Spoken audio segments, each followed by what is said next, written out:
Les ondes de Limo. Osez la curiosité pour votre bien. Anne-Sandrine Di Girolamo.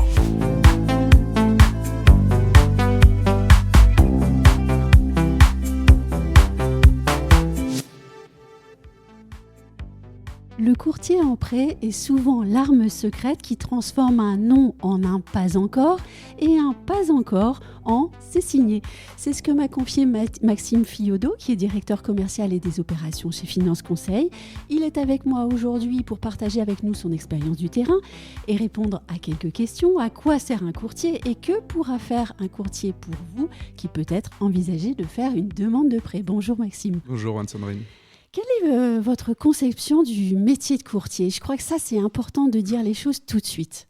C'est une personne aidante, un Oui. facilitateur, un chef d'orchestre qui va aider à définir des budgets, à accompagner dans des projets immobiliers et d'optimiser tous les financements qu'on va pouvoir avoir. Et en plus, vous le dites avec le sourire. Bah oui, parce que j'adore mon métier. Oui. Et puis, ça fait plaisir quand on peut aider quelqu'un à transformer une envie en un vrai projet. Je trouve que comme on est vraiment un métier où on fait appel à nous pour qu'on aide les gens. Donc c'est toujours... je trouve que c'est important de pouvoir aider, on va pas dire aider son prochain, des choses comme ça, mais c'est important d'aider les gens à obtenir et à devenir, le Saint Graal un peu en France, c'est devenir propriétaire de sa résidence principale. Si on peut aider les gens à devenir propriétaires, c'est top. Alors justement, c'est qui les gens? Qui sont vos clients? Nos clients, on a à peu près deux types de clients. Oui. Alors, on a les clients qui ont besoin de nous pour avoir un prêt. Sans nous, ça serait difficile, puisqu'il faut anticiper plusieurs choses. Il faut déjà définir des budgets. Il faut anticiper parfois des problématiques de gestion de compte, une épargne qui n'est pas mise de côté, ce qu'on appelle souvent le saut de charge. Oui. Il faut que je puisse prouver que demain, je sois dans la capacité de pouvoir régler ma mensualité. Je paye 500 € aujourd'hui, demain je paye 800. Est-ce que je mets bien mes 300 € de côté? Voilà. C'est la base, mais la base, c'est vraiment quelque chose de très important. C'est la première chose qu'on regarde dans un dossier. En tout cas, nos partenaires bancaires, c'est ce qu'ils regardent tout de suite. Et donc, vous les accompagnez à monter leur dossier. C'est un processus plus ou moins long. C'est ça, à défendre leur dossier. Parfois, il faut du temps, plusieurs mois. Oui. Et puis après, je vais avoir la deuxième catégorie de clients. C'est à peu près 75% de nos clients. 75% de mes clients n'ont pas besoin de nous pour avoir un prêt. Ils vont voir une banque, ils ont un prêt. Mais est-ce que le prêt qui est proposé par leur banque est le meilleur prêt? Est-ce qu'en termes d'apport, et peut-être qu'on nous a demandé de mettre 50 000, je ne vais pas mettre 50 000, est-ce que le taux qui a été proposé par le partenaire bancaire, qui est un bon taux chez le partenaire bancaire, est-ce qu'il est au marché? Peut-être que j'ai un autre partenaire qui souhaite capter, qui est dans une stratégie de capter des nouveaux clients, et donc pour le coup proposer des taux plus bas, avec des coûts d'assurance plus basses, et puis voilà. Donc ça, j'ai mes deux types de clients, et on arrive dans la clientèle qui n'a pas besoin de nous en soi pour avoir un prêt, à optimiser fortement le coût, et aussi à revoir un peu le financement. Est-ce qu'on finance en nom propre? Est-ce qu'on doit créer des SCI? Est-ce que dans mon financement, je ne peux pas en faire une partie où je rembourse une partie en capital, une partie en prêt in fine, par exemple. Donc là, on va vraiment être dans la technicité pour optimiser au mieux en fonction de la typologie de nos clients. Et est-ce que vous accompagnez Alors, je reprends un autre vocabulaire pour le coup qui est peut-être plus utilisé dans l'immobilier. Primo-accédant, secondo-accédant, investisseur locatif. C'est une autre manière de voir les choses. Oui, on va accompagner dans ces deux profils clients que j'indiquais juste avant. J'ai de tout. Je vais avoir des propriétaires qui veulent devenir propriétaires de leur résidence principale, qui veulent acheter un locatif, pardon. Je vais avoir des primo-accédants, mais vraiment des vrais primo-accédants, des personnes qui n'ont jamais été propriétaires de leur résidence principale. Et donc là, on va accompagner toute typologie. Je peux avoir aussi des personnes, ça c'est important, en banque, il faut faire parfois les choses un peu dans l'ordre. Ce que je comprends totalement. D'abord, je deviens propriétaire de ma résidence principale. Ensuite, je deviens propriétaire de mon locatif. Mais j'ai des personnes qui ne veulent jamais devenir propriétaire de leur résidence principale. J'habite à Nantes, dans le centre-ville, à Paris, à Marseille. J'aime bien ça, mais je n'ai pas les moyens d'acheter. Donc, je vais acheter un locatif pour pouvoir me faire un capital immobilier, un patrimoine immobilier. Ben ça, il faut qu'on le défende. Parce que si on y va brut comme ça... c'est pas logique. Et puis dans la banque dans laquelle je suis, peut-être que c'est... non, la règle, c'est pas ça. Donc, faut faire ça. Donc, on sort démotivé de ce rendez-vous. Mais c'est normal. Dans cette banque-là, c'est comme ça. C'est la règle. Donc, il faut la respecter. Mais c'est pas comme ça partout. Et oui. Alors justement, ce qu'on vient de dire là, ça met en valeur le travail du courtier. C'est ça. C'est quoi? Alors, les avantages de passer par un courtier? Les avantages de passer par un courtier, déjà en amont, c'est de déjà préparer le projet, anticiper tout ce qu'on pourrait, pas reprocher, mais tout ce qui pourrait mettre un petit peu un caillou dans la chaussure, ou attention, là, vous n'aurez pas le prêt, ou il faut que vous ayez vous allez avoir un taux un petit peu plus important. Donc, c'est anticiper, valider un budget, ça c'est très important, pour pouvoir repartir avec un budget et aller voir les agents immobiliers pour pouvoir rechercher des biens et se positionner sur un bien. Et ensuite, c'est que nous, une fois que le bien a été trouvé et que le client nous mandate, c'est d'aller obtenir le financement auprès de partenaires bancaires et d'avoir le financement le plus optimisé. Aller voir la banque des clients ou les banques des clients et parfois d'autres établissements bancaires en fonction du marché. Je sais qu'il y a certaines banques qui ne vont pas financer le prêt relais.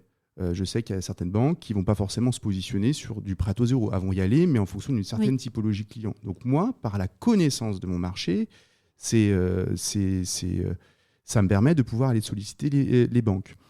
Et l'environnement qu'on a, nous, chez Finance Conseil, c'est qu'aujourd'hui, on travaille avec l'ensemble des établissements bancaires et on va avoir du poids sur le marché de par le volume qu'on fait, que ce soit en dossier particulier, mais aussi en professionnel. Et si je rebondis sur le professionnel, ça intéresse nos partenaires bancaires d'accompagner des créations, des reprises d'entreprises. Et comme on est le premier réseau de courtiers en France sur le professionnel, forcément, on a un poids qui peut être un petit peu différent parfois. Le poids nous permet de pouvoir accompagner des clients sur des dossiers parfois qui peuvent être un petit peu plus compliqués et avoir des conditions qui peuvent être meilleures. Donc ça, c'est la partie conditions.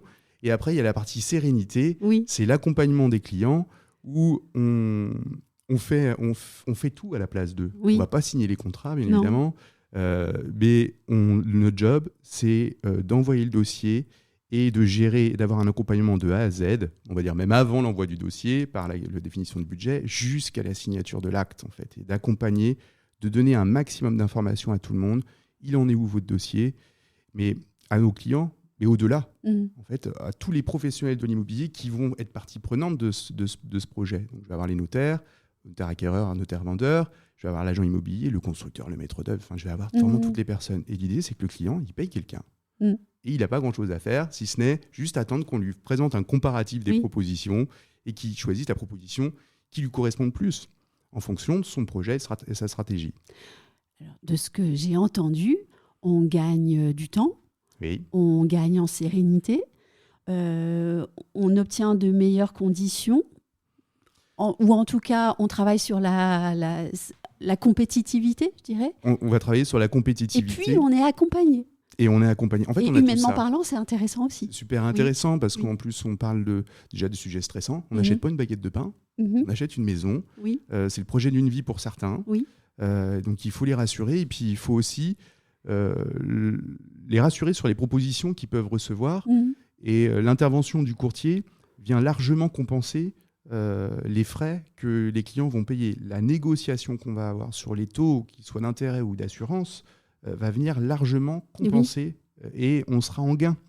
Et parfois, on peut avoir des clients qui peuvent aller voir parfois leur partenaire, et puis, leur banque, et puis on exige un certain niveau d'apport. Et justement, nous, par le poids qu'on peut avoir et puis notre vision du dossier et comment on va le présenter, peut-être de 50 000 euros d'apport ou 20 000 euros d'apport, peu importe, on passe à 10 000 euros. C'est pas pareil. Non. C'est pas pareil, puisque l'argent, c'est quand même bien de l'avoir de côté pour pouvoir faire face aux imprévus quand on achète aussi un bien. Et oui, ou avoir un autre projet plus tard. Déjà travailler sur autre chose. Exactement. Et oui. Et puis, ce que j'aimais aussi dans ce que vous disiez, c'est que vous êtes partenaire des banques. Vous travaillez en équipe aussi. Oui. Alors, on travaille en équipe avec eux régulièrement. On fait des points aussi sur comment ils vont appréhender un dossier, comment, par exemple, telle banque... Par exemple, j'ai des partenaires, ils vont retenir sur des revenus fonciers 70%, 80%, 90%, 100%. En termes de conditions de taux, ils sont à temps en ce moment. On peut déroger pour telle et telle raison. Sur si je veux améliorer la performance énergétique de mon bien, par exemple. Donc, je vais avoir des dérogations de taux. Et moi, en ayant toutes ces informations-là, ça me permet aussi de pouvoir par le travail qu'on fait ensemble, et on est aidant aussi avec eux, puisqu'on leur prépare des dossiers, etc. C'est aussi de ne pas leur envoyer des dossiers pour leur envoyer des dossiers. Oui. Pas les faire bosser sur des choses où ça ne rentre pas dans le cadre pour eux, en fait.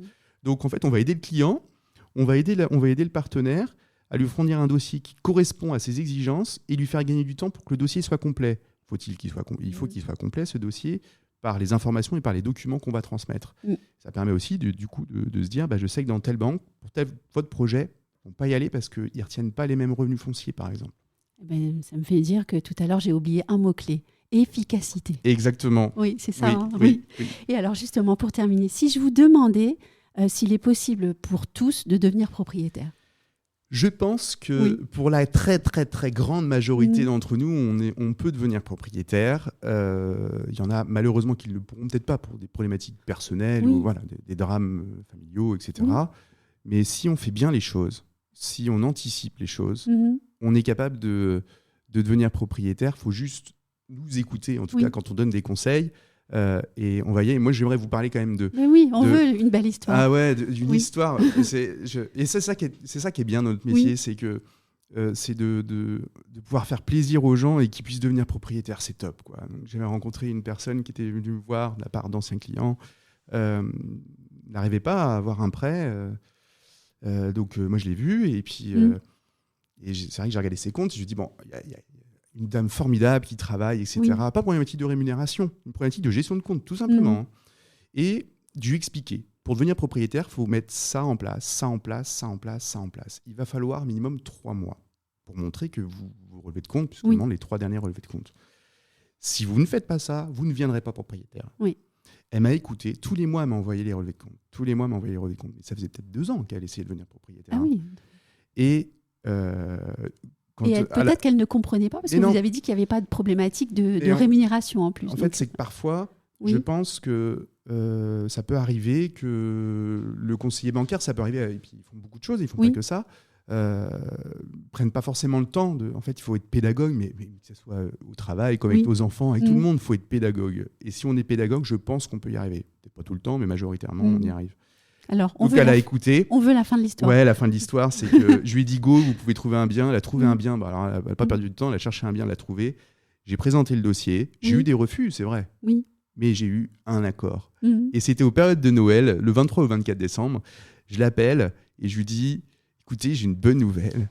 Vous allez devenir propriétaire, je vous ai eu votre prêt. Elle s'est mise à pleurer. Moi, j'en avais les larmes aux yeux. Mais c'est une super histoire parce que ça veut dire que si on prend le temps avec les gens, tout le monde, qu'on leur explique comment il faut faire pour devenir propriétaire, il n'y a pas de raison qu'ils ne deviennent pas propriétaires. Il faut juste mettre les choses en place et parfois aussi être patient.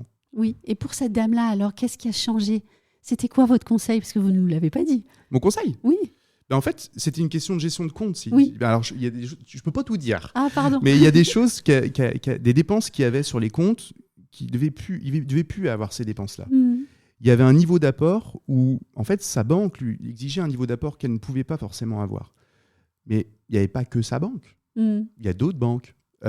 Et c'est vrai qu'elle s'est arrêtée au discours de son banquier, mais qui était un bon discours pour les exigences de sa banque, c'est normal. Moi, je lui dis, mais tout le monde ne raisonne pas comme ça. Tout le monde n'a pas la même approche. Par contre, vos comptes, il y a des choses qui ne vont pas. C'est pas grave. Mais il va falloir faire les choses dans l'ordre. Donc ça, vous allez arrêter. Hein, mais c'est pas beaucoup. Mais c'est beaucoup trop quand même. De 2 euros plus 2 euros plus 2 euros, ça fait un peu de sous. Elle a arrêté, elle a écouté tous ces conseils-là, juste de gestion de compte. Et on y est arrivé. Et ça, c'est top. Je suis hyper content. Oui, et on est content de voir la satisfaction dans votre regard. En plus, c'était une belle histoire d'une veille de Noël, 2 jours avant Noël. Un beau cadeau de Noël. Un beau cadeau de Noël.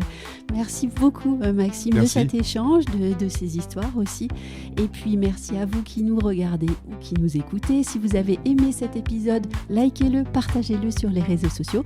Et on se retrouve très vite pour un nouvel épisode. Retrouvez les Ondes de Limo sur ondedelimo.com, les réseaux sociaux et la newsletter.